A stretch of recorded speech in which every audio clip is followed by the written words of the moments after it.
Dans cette vidéo, nous allons corriger un exercice sur le comportement d'un condensateur dans un dipôle RC. Un dipôle RC, c'est l'association d'une résistance et d'un condensateur en série. Un condensateur de capacité C égale 4 microfarad est chargé sous une tension IC égale 10 volts. Première question, quelle est la charge du condensateur? Deuxième question, quelle est l'énergie emmagasinée dans ce condensateur? Question 3.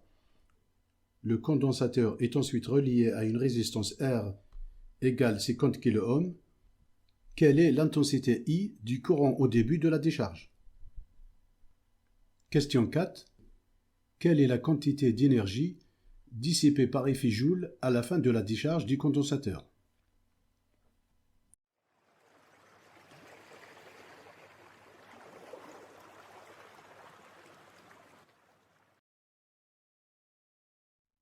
Voici le corrigé de la première question.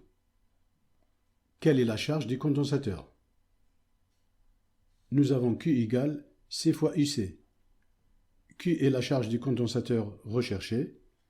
C, c'est la capacité du condensateur. UC, c'est la tension du condensateur. Nous avons donc Q égale à 4 10-6 fois 10. C est égal à 4 microfarad. Est égal donc à 4 10-6. La tension UC est égale à 10 volts. Donc Q est égal à 4 10-5. L'unité c'est coulomb. Question 2. Quelle est l'énergie emmagasinée dans le condensateur? L'énergie est donnée par la formule suivante.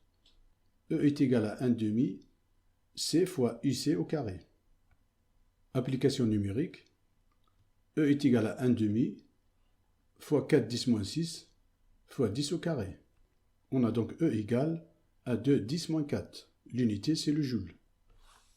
On passe maintenant aux deux dernières questions.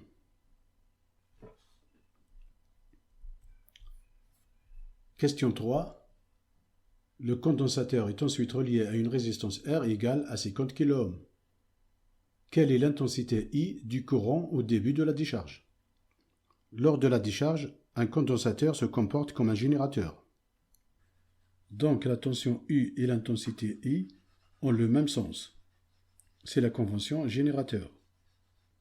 Au niveau de la résistance, la tension et l'intensité ont des sens contraires. C'est la convention récepteur.